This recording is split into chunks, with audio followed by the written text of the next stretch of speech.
All right, how's it going, YouTube?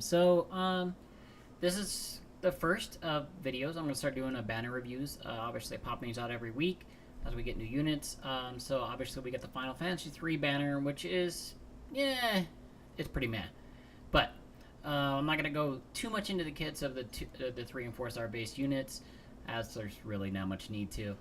So with Une, we have Une staff. You're gonna get attack +6, magic +75, spirit +92. It could be fairly decent if you're a new player, for your healers and so forth. But obviously, if you're a veteran player, there's really no need, no value in that. The kit's pretty lackluster, and you got a little bit of tornado chaining, which could be nice. I still think Lexa's better if you get her for if you need a tornado chainer. For those budget builds, she's pretty good. So next we're gonna go into is Doga. Doga's a pretty cool 4 star base unit. You got Doga's Rod. It's attack +8, magic 103. Decent. You get Doga's Protection, which is a 20% fire resist. That could be pretty useful for certain trials, obviously, where you need to stack fire resist, especially if they get the ambush attack. That could be pretty valuable, of course, there. Going over the kit. Weapon selection's decent. It's alright. It does have dual cast, which is kind of nice. You get a little attack increase, some reses, fire resist buff. But honestly, if you're looking for a fire resist buff, Sirius is like a way better unit with the awakenings. Yeah, pretty meh. And then next, we're going to go over the Onion Knight Refia. Obviously, Onion Knight, not the greatest thing. But if you're new and you're just starting out the game, this could be a really good unit for you if you wind up pulling on this banner. So first off, I like to go over the TMRs and the STMRs. So first we got Blacksmith's Daughter. You're going to get attack +50% when equipped with a sword, and LB fill rate by 50%, which is pretty nice. That's actually not too bad. Attack +50 is not anything too shabby to shake a stick at. I don't mind it. And then you got Onion Blade. Attack of 160. It's a single-handed. It's not a great sword, and it's one-handed. So you're gonna get 30% chance of poisoning, blinding, silencing, or confusing the targets.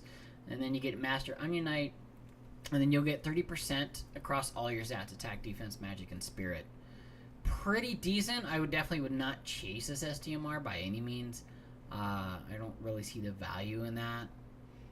So we'll go over the kit. Obviously, you can get Onion Helm if you do need these.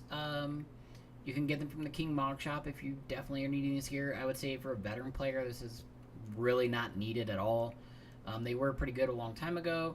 I'll just kind of quickly go over. You get increased resistances by 50% to poison, sleep, confuse, and disease. With the healthy buff, and then Naughty, you're going to get 15% HP.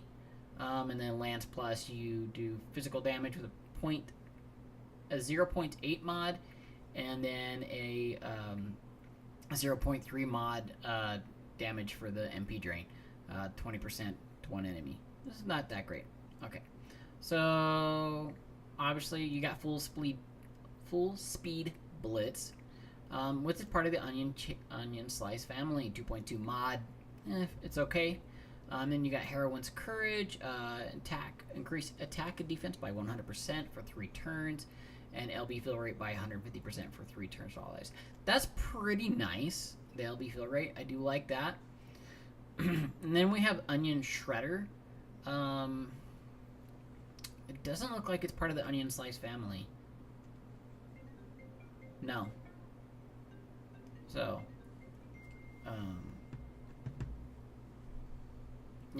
it's fairly decent. Then you got, the kind of the normal Blessed, the Onion Knight attack. So decrease wind resistance by 60% for 5 turns for 1 enemy. Add wind element to physical attacks. And then you enable the skill Hack to Pieces for 2 turns. Same thing with, you have the fire one, water, earth. And then for the 7-star abilities, you're going to get Light of the Affection, 4 turns cooldown available on turn 1, cure all status ailments to all allies, increase defense and spirit by 110% to all allies for 3 turns, recover 60 MP. So that's going to be turn 1, and then 3 turns later you get that. Then you have the Onion Meteor. which is got she's a 6 times mod, but with the 50% that's 12. It's okay. Doesn't have a chaining family. 20 hit. It's okay. Passives are basically going to get dual wield, 20% all stats. Paralyze, silence, paralyze, confuse, petrify, resist by 100%. Sword mastery, increase attack by 50% with the sword. You're going to get some aquatic killer here with water resistance and 50% to aquatics. Dark resist plus 30% and damage against undead by 50%. Strong-willed runaway. You're going to get 30% MP and 5 MP per turn, which is not bad. You're going to get Blessed Crystal. It'll be fill rate by 100%. So that's, if you put that and the weapon, or is it, yeah, okay. That's 200%. I mean, that's not bad. You know, if you're starting out, 200% fill rate on a unit's pretty dang good. I wouldn't shake, you know, it's nothing to shake a stick at, really, honestly. You got Cerulean Fencer. You're going to get another 30% attack. Increase water resistance, water and dark resist by 20%. 4 LB per turn. That's when you have the TMR equipped, so you do have to have the Blacksmith's Daughter on your Unite Refia for that to actually go off. You have Hidden Strength, attack plus 30, and Defensive Spirit plus 20. You get another 20% at level 115 at 120. You get another 60% when dual wielding. You get an additional 1.5 mod to your full speed blitz, hack to pieces, and onion shredder. And then you get increased physical and magic damage against undead, 100%. So here's your hack to pieces. It does share the onion slice family, 5.5 mod. Looks like to 1 enemy, 12 hit. Yeah. You get the standard Asuna, Stona, Kuraga, Dispel, Full Life. The LB is not too bad. You get to 12 times mod, so that's 24 times mod and then you get additional 3 times mod to the 3 hack to pieces, onion meteor, and onion shredder. If upgraded, you can go from 12 to 16 if you max it out. This, you know, I wouldn't recommend it. I don't really see the point. But you know, if it's a unit you wind up getting 2 of and you pulled on the banner, go for it. I mean, like I said, all units are basically going to be based on what you have and what, you know, what your budget is. Like if you're like a medium whale, or you know, if you're dolphin, or you're free to play, you know, you may get a couple on the daily pull. You never know. If you do, why not? Plus you get the 200 for the bonus for the King Magovet. You're going to get 100% for the 5-star, 6-star max, and then if you actually get 7-star, you get 200% on the currency. So lastly but not least, we're going to cover Dark Knight Lunith. I do like him, but I'm definitely not going to pull for him. I don't have a need for him, and I'm really saving him for Axstar and maybe Xenogears. So first we're going to go over his TMR. You get attack plus 30, increased equipment attack by 50% and accuracy by 25 when single wielding. So that's true double hand. And increase damage against demons by 50%, which is not bad. And then you got the one-handed katana of 168 attack, dark element, and then you get a 5 times mod when you sacrifice HP at 30%. So I believe that's... Oh, you sacrifice 30% HP with a 5 times mod. That's okay. Not that great. Alright, so lastly we'll go into his kit. You're going to get darkness. That's a dark physical attack, 1.5 mod with a sacrifice of 30 HP to all allies. Or all enemies, excuse me.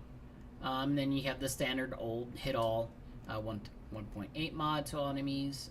Then you have Darkblade Kuyumi Yutu. I'm sorry if I butchered that. It's 1 times mod with 30% HP drain to the enemy. Physical damage 0.3 mod with a 10% MP drain. Darkblade Kukichimonji. Probably butchering the tar out of this. With 3 times mod, you sacrifice 20 HP to one with sacrifice 20 HP to one enemy. Single hit. all of his hits are one hit, so they don't. There's no chaining at all with him. He's a finisher. Darkblade Masamune, 3 times mod with a 30% HP sacrifice, and then you restore 2,000 HP and 20 MP to allies. That's pretty nice. And then if you hit this little filter, so it kind of highlights, it'll tell you, what he can double cast. And I believe when you 7-star him, you get triple cast. I'm pretty sure. So then you got Darkblade Ansai, 3.5 times mod with a HP sacrifice of 20%, decrease dark resist by 60% to 1 enemy for 3 turns. And then you got Darkblade Kotetsu, 3.5 mod with a HP sacrifice of 20% to 1 enemy, decrease defense and spirit by 20%. So that's actually a 7 times mod with the 50% on 20. I mean, that's okay, I guess. But we've got units with way better kits. Darkblade Ashura, 3.5 mod with a sacrifice of 20% HP, decrease attack and magic by 50%. He could do like a break for you if you need it. Like if you don't have a breaker, you get some damage in there and get a good break in. Pretty good breaks are super important. Darkblade Ma no Megeki, something like that. Physical damage 7.5 mod with HP sacrifice of 33% to 1 enemy. And then we got Dark Rebirth. So this is available on turn 1. You'll be able to restore 100% of your HP, increase physical damage against demons by 50% for 3 turns, increase attack and magic by 120% for all allies, increase dark resist for 3 turns. So I mean that's not bad. You're getting some attack buffs. You get some dark resist if you needed it. It's pretty good. Then we've got Scar the Abyss available on turn 5. Increase physical damage against aquatics and demons by 75% to the caster, and a 17 times mod. And then we're gonna go over his passives here. You're gonna get dual wield, true double hand. So you're gonna get 50% with 25% accuracy. Increase HP defense and MP by 20%. Increase attack and defense by 200% for 3 turns when HP drops below. So you are going to be sacrificing HP, so you'll probably proc that off quite a bit. You'll get resistance to blind, paralyzed, confused, and petrified by 100%. Then you have the Dark Knight, increase attack by 50% and accuracy by 25% when single wielding. So that's 100% true double hand so far. And increase dark and light resistance by 30%. Increase physical damage against aquatics demons by 50%. Pretty good, finishers. And then if you give him a katana, you're going to get an additional 50%. So, which is pretty nice. You get another 50% attack when you got that. And Mystic Succession, you're going to get attack and spirit plus 30%. Recover 5 MP per turn. Not bad.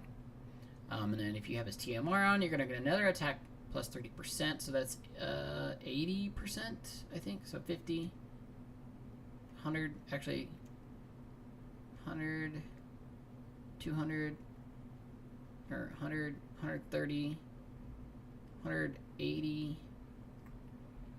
And then you'll get his triple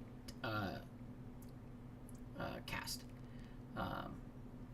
Also then at level 105, you'll get increase MP and attack by 20%, increase light and dark resist by 20%. Level 115, you're going to get an additional 20% spirit. And then level 120, if you do max him out, you will get another 50% true double hand with another 25% accuracy, and increase attack by 50% when dual wielding. Honestly, the way I'm looking at his kit, and especially since he does have double and triple cast, you're better off building him as a true double hand unit for finishing. And then you also will get increased modifiers to Darkblade Ansai, Darkblade Ashura, Darkblade Kukui Manji, Darkblade Kotetsu, Darkblade Masamune, Darkblade Murakumo, and then 1.5 times mod to Darkblade Ma no Megeki. He's got Path of Destruction, recover 3,000 HP to the caster, and then you'll get his triple attack. Poisano, Blind Down Curab, who cares? Those are whatever. You'll never ever use those. 6-star base, he's gonna get 75% damage to aquatics and demons, 8.3 times mod with 50% more defense, so that's 16.6 times mod at base. And then if you make him 7-star, you're gonna get 100% damage, which could be nice. Say for you know, if you're just starting out in Chamber of the Fallen, I forget the name of the where you fight the octopus and the demon. He'd be really good in that trial. And again, you're going to get 100% damage and 9.5 times mod with a 50% ignored defense. So that's 19 times mod at base. And then if you max it out, you'll get 11 times mod, makes it 22 times mod, and then 100% damage, or yeah, 100% against aquatics and demons. So, do I think you should pull on this? It's all based on what you need. I would say no, because we are so close to Xenogears and Axar. There's really not a huge value in it. But you know, if you're a super Final Fantasy 3 fan, go for it. Why not? I'm definitely not pulling this. I pulled, used some tickets to get myself some bonuses. So yeah, so you can farm that King Mog. Yeah. But honestly, yeah. So if you want some Final Fantasy 3, go for it. If not, totally cool. But at least get your bonus units, you know. Do the best you can. Farm that Elite or Legend, whatever difficulty you can push yourself through. So I just want to thank everyone for watching this. I hope this is helpful information for you. If you do like this, please like and subscribe to my YouTube channel. I greatly appreciate it. And you guys have a great day. And I'll see you next week when we go over the next banner. Hopefully it's awesome. Peace, guys.